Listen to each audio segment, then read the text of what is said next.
को छोड़ करके सत्संग करना चाहिए। सत्संग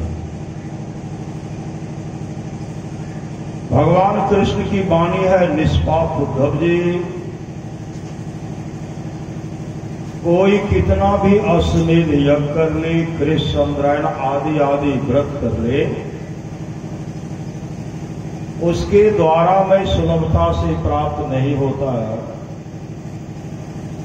बस एक सत्संग ऐसा जरिया है जिसके द्वारा मैं सुलभता से प्राप्त हो जाता, उस भक्त के वश में हो जाता और उस भक्त का परम कल्याण हो जाता। परमाराम सदगुरु महाराज की वाणी है, थोड़ा सा भी सत्संग करो तो बड़ा लाभ होता है। थोड़ा सा भी सत्संग करो तो बड़ा लाभ होता है। जितना लाभ कि बहुत धन के मिलने, बहुत विद्या के पढ़ने से होता है, उतना लाभ सत्संग से होता है। नित्य नियमित ढंग से सत्संग करो। सत्संग से खाली कोई मत हो। अभी अमृत की वर्षा हुई, अध्यात्म ग्रंथ का सार ज्ञान कह दिया। जिसको याद रहा उसको अमृत मिला, जिसको याद नहीं रहा उसने अमृत को खो दिया। पुनः सदगुरु महाराज कहते हैं, जिसके आसपास में सत्संग हो, वहां के लोग घर में बैठे रहे, सत्संग में नहीं आवे नहीं जाए, समझिए ऐसे लोगों का भाग्य संस्कार बहुत गिरा हुआ है, बहुत गिरा हुआ, बहुत। पुनः सदगुरु महाराज कहते हैं, उत्साह के साथ सत्संग कीजिए। जो सत्संग के उत्साह में विघ्न डालते हैं, परमात्मा उनको दंड देते हैं, परमात्मा उनको दंड देते हैं, परमात्मा उनको दंड देते हैं।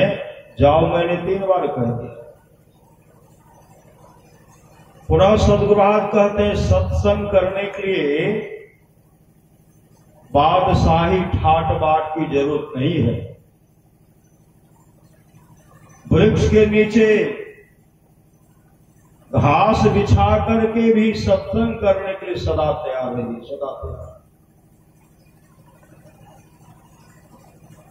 सदगुरु महाराज कहते हैं, जो लोग बहुत दिनों से सत्संग करते आ रहे हैं, अभी कर रहे हैं,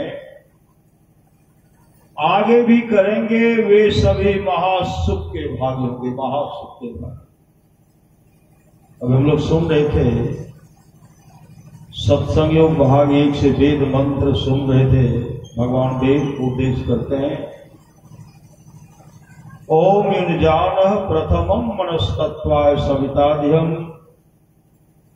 अग्नेर ज्योतिर्निचाय पृथिव्या अध्यावरत। भगवान वेद उपदेश करते हैं कि हे मनुष्यों,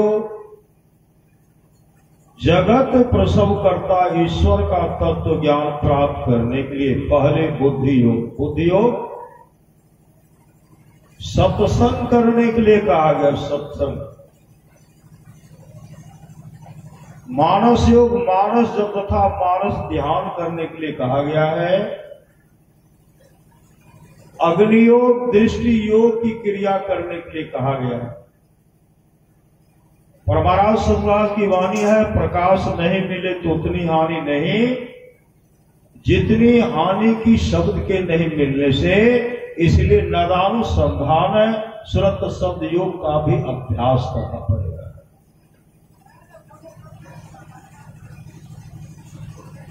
संत कबीर साहब की वाणी सुन रहे थे,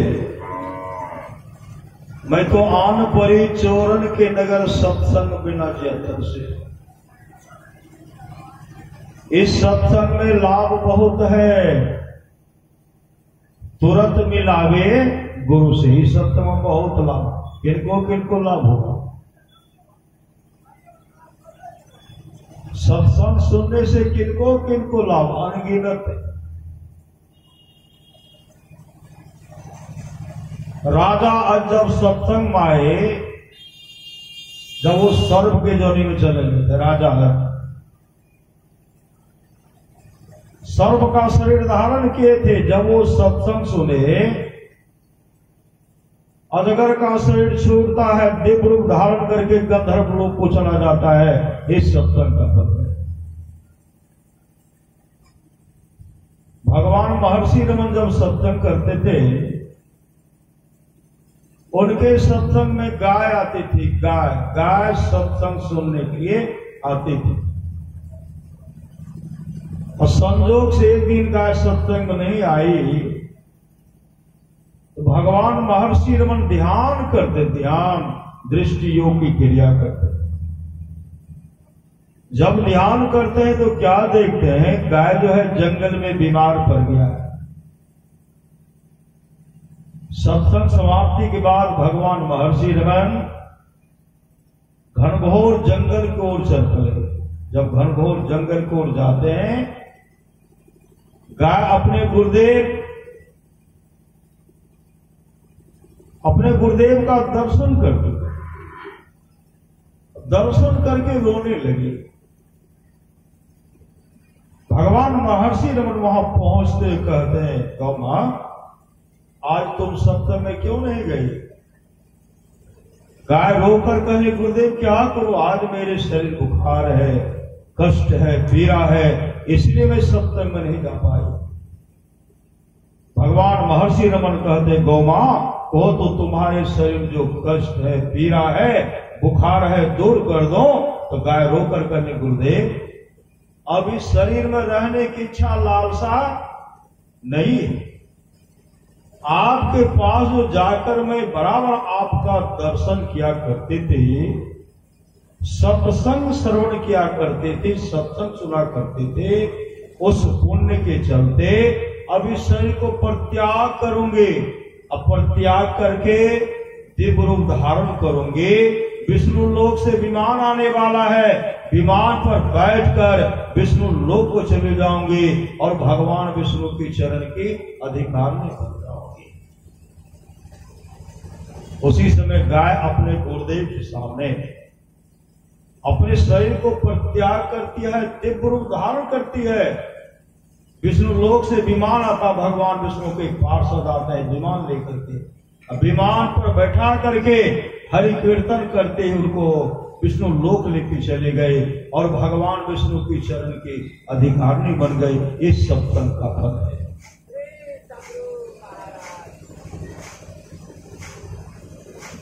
वही संत कबीर साहब कहते हैं, मैं तो आवन परी चोरन के नगर, सत्संग बिना जे तर से। इस सत्संग में लाभ बहुत है, तुरंत मिलावे गुरु से। जीवन में सच्चा सदगुरु मिल जाता है जो सत्संग करते हैं। परमारास विभाग की वाणी है, सत्संग नित्य और ध्यान नित्य, रहिए कर संलग्न। संलग्नता के साथ सत्संग नित्य और ध्यान नित्य संलग्नता के साथ कीजिए। मोक्ष नजदीक है, नजदीक है, नजदीक है। कहते 1 सेकंड में काम बनेगा। जिसका जाप मानव जब ठीक ठीक बनेगा, 21 सेकंड में काम बन जाएगा। हमारा स्वभाव की बात है।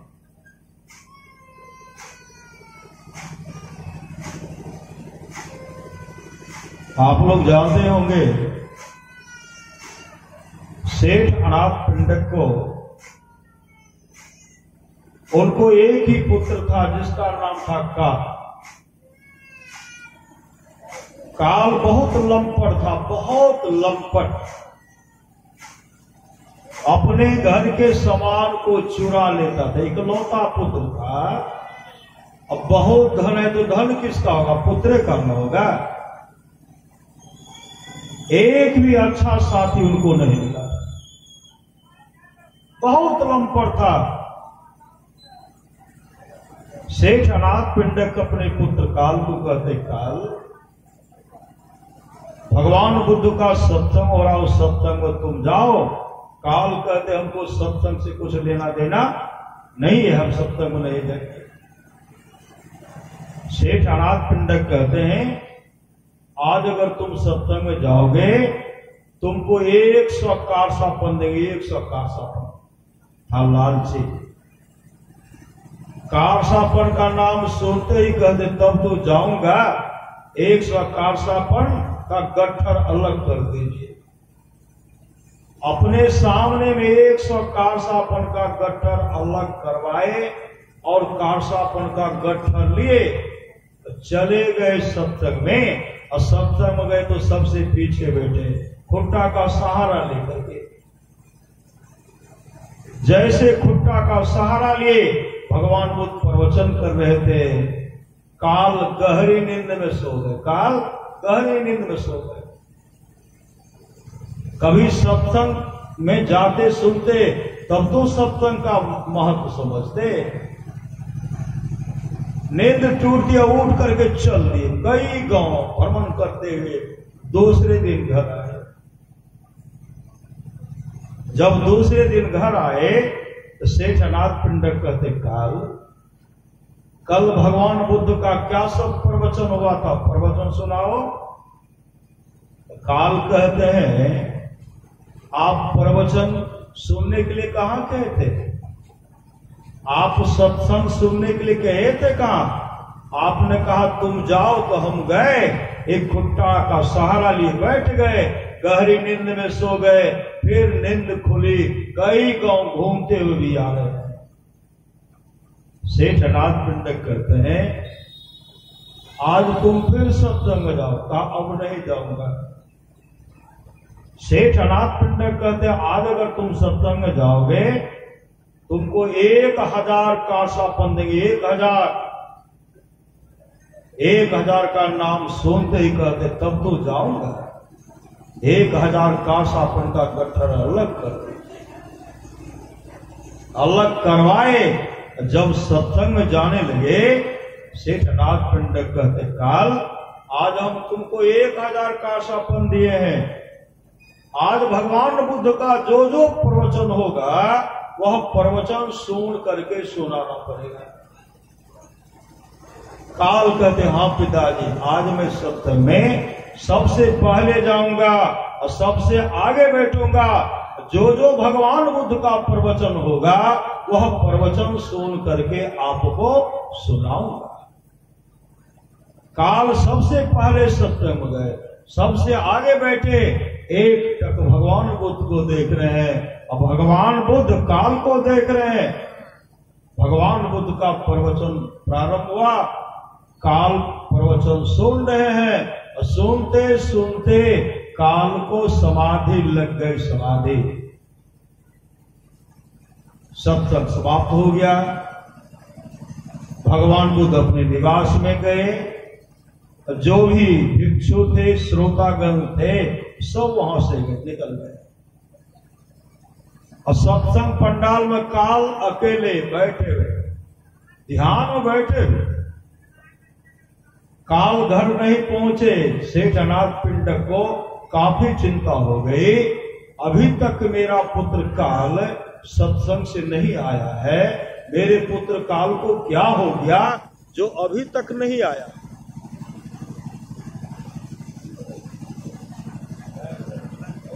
मेरे पुत्र काल को क्या हो गया जो अभी तक सत्संग से नहीं आया है। वो चिंता में लगे हुए हैं। अब भगवान वो ध्यान में बैठे हुए तो उनके मन के बात को जान गए। भगवान वो देखते हैं काल को तो समाधि लग गई है, काल तो सत्संग पंडाल में बैठे हुए ध्यान रखते हैं। भगवान बुद्ध वहां आए और काल के पीठ को थपथपाते हुए कहते पुत्र काल उठो, तुम्हारा पिताजी तुम्हारा इंतजार कर रहे हैं। काल जब आंख खोलते हैं तो सामने में सदगुरु खड़े, उनके चरण लिपट गए। भगवान बुद्ध और काल, भगवान बुद्ध सेठ अनाथ पिंडक के साथ यहां गए, काल भी साथ में वहां गए तो उनका सेवा सत्कार किया गया, भोजन का व्यवस्था किया गया। एक ही जगह दोनों बैठ करके भोजन कर रहे हैं। भगवान बुद्ध भी खा रहे हैं, काल भी खा रहे हैं। काल न इधर देखते न उधर देखते हैं, आंख बंद किए हुए हैं और उठा उठा करके भोजन खा रहे हैं। सेठ अनाथ पिंडक देख रहे हैं, आज मेरे पुत्र काल को क्या होगा। मन में सोच रहे, पहले दिन जब तक कारसापन लिया नहीं तब तक सत्संग में गया नहीं, आज तो 1000 कारसापन का गट्ठर रखा हुआ है, लेना तो दूर रहा, आज देखता तक भी नहीं है। मन में सोच रहे, फिर रहा नहीं गया, भगवान बुद्ध से करते बनते, आज मेरे पुत्र काल को क्या हो गया, किनकी नजर लग गई, किनकी आंखें लग गई। जब घर आता था कुछ न कुछ सामान चुरा करके ले लेता था, आज 1000 कारसापन का गट्ठर रखा हुआ है, लेना तो दूर रहा, देखता तक भी नहीं है। मेरे पुत्र काल को क्या हो गया, मेरे पुत्र काल को ठीक कर दीजिए। उसी समय भगवान बुद्ध कहते, श्रीजी आज आपके पुत्र काल को उस सुख की प्राप्ति हो गई है जिस सुख के सामने तीनों लोक की संपदा जो है तुच्छ है, तुच्छ है, तुच्छ है। आज आपके पुत्र काल को सम्राट के पद से भी आगे का सुख, इंद्रलोक के सुख से भी आगे का सुख और ब्रह्मलोक के सुख से भी आगे का सुख आपके पुत्र काल को प्राप्त हो गया है। मतलब काल जब आंख खोलते हैं तो काल को क्या देखते, काल का मुखाकृति मुखमंडल चमक रहा था, आज काल अपने आत्म स्वरूप का दर्शन कर लिए और आज काल मोक्ष के अधिकारी हो गए, मोक्ष के अधिकारी हो गए। वही भगवान कृष्ण कहते हैं, निष्पाप उद्धव जी कोई कितना भी अश्वमेध यज्ञ कर ले, कृष्ण चंद्रायन आदि आदि व्रत कर ले, उसके द्वारा में सुलभता से प्राप्त नहीं होता। बस एक सत्संग ऐसा जरिया है जिसके द्वारा में सुलभता से प्राप्त हो जाता, उस भक्त के वश में हो जाता, उस भक्त का परम कल्याण हो जाता है। संत कबीर साहब कहते, मैं तो आन परी चोरन के नगर, सत्संग बिना जे तरसे, इस सत्संग में लाभ बहुत है, तुरंत मिलावे गुरु से, मूर्ख जन कोई सार न जाने, सत्संग में अमृत बरसे, शब्द सा हीरा पटक हाथ, मुट्ठी भरी कंकर से, कहे कबीर सुनो भाई साधो, सूरत करो वही घर से, मैं तो आन परी चोरन की नगर, सत्संग बिना जियतर से। अभी हम लोग सत्संग भाग 3 से स्वामी दयानंद सरस्वती जी की वाणी सुन रहे थे। स्वामी दयानंद सरस्वती जी को जब वैराग हुआ, सदगुरु की खोज में निकल पड़े। संत बिरजानंद स्वामी के आश्रम जैसे पहुंचते हैं तो वहां खड़े हैं। संत स्वामी बिरजानंद जी जन्मान थे, जन्म शब्द देते, कहते कौन कौन हो। दयानंद सरस्वती कहते हैं, गुरुदेव यही तो जानने के लिए आया हूं कि मैं कौन हूं, यही मैं जानने के लिए आया। मैं आपसे युक्ति लेकर के अपने आप को पहचानना चाहता, जानना चाहता। कहा तुम्हारे पास वेद है, कहा नहीं है। वेद खरीद करके दिए, वेद का भोजन का व्यवस्था तो लेकर के नहीं आया, कुछ रुपया दिए, इसी में तुमको भोजन भी करना है। गुरुदेव की वाणी है, जीवन बिताओ स्वावलंबी भरम भारे छोड़कर, जीवन स्वावलंबी होकर के व्यतीत कर बिताना होगा। जब तक भोजन का व्यवस्था, भोजन का व्यवस्था तुमको करना पड़ेगा, मैं कुछ दे रहा हूं, लेकिन जो मैं तुमको याद करने के लिए दूंगा वह याद करके सुनाना पड़ेगा। अगर नहीं सुनाओगे, आश्रम हम तुमको रहने के लिए नहीं देंगे। याद करने के लिए देते थे, कभी याद हो जाती थी, कभी याद नहीं होती थी। एक दिन ऐसा समय आया कि तुमको जो याद करने के लिए दे हैं वह सुनाओ, अब सुनाई नहीं पा रहा। इतना पिटाई किए, पिटाई करके स्वामी बिरजानंद जी महाराज अपने शिष्य दयानंद सरस्वती को इतना पिटाई के दयानंद सरस्वती वहां से भागे। एक लाठी दिए, लाठी, कहते गुरुदेव हाथ से मत मारिए, आपके हाथ में भी चोट लगेगी, लेकिन इस डंडा से मारिए, लाठी से मारिए। लाठी से पिटाई करते थे, फिर भी याद नहीं हुआ। कहा तुम निकलो आश्रम से। कहा निकल करके कहां जाऊं? कहा जब याद ही नहीं होता है तो जमुना नदी में कूद पड़ो, डूब मरो। जमुना नदी में जाकर के डूब करके मर जाओ। उसी समय वो निकले। एक बहुत बड़ा शिलाखंड था, पत्थर का टुकड़ा था, उनको सीना में बांधते, छाती में लगाते हैं। अब पानी में जाए, इतने पानी में जब बांधते हैं तो पत्थर फिसल करके नीचे गिर जाता है। बहुत मरने का प्रयास किए पत्थर के साथ, जब वो नहीं डूबे तो पत्थर को किनारे करके माथा पटकने लगे। अब जीना धिक्कार है, बिन गुरु धृग जीवन संसार। जब गुरु की आज्ञा का पालन नहीं करता हूं, यादें नहीं करता हूं, तो गुरुदेव जी कहे मर जाओ, तो माथा पटक रहे थे और नाम का सुमरन कर रहे थे। नाम का सुमरन करते जो माथा पटक रहे थे, शिलाखंड में जो माथे में चोट लगे, माथा तो फूटा नहीं, दृष्टि खुल गए, दृष्टि खुल गई। और जो जो गुरुदेव पढ़ाए थे सब याद हो गया। जो जो गुरुदेव पढ़ाए थे सब याद हो गया। जो जीवन में गुरु पढ़ाते सब याद हो गया। जब वहां से आए तो सामने में खड़े हैं। गुरुदेव कहते कौन हो? कहा मैं दयानंद हो। स्वामी बिरजानंद जी महाराज का तुमको तो कहा था जमुना में डूब करके मरने के लिए। अरे यहां तो वही रहेगा जिसको हम कुछ याद करने के लिए देंगे, वह याद करके सुनाएगा, वही रहेगा, तुम पुनः भागो। उसी समय दयानंद सरस्वती कहते गुरुदेव आपकी कृपा से, आपकी कृपा से, आपकी कृपा से जो आप पहले पढ़ाए थे वह याद हो गया।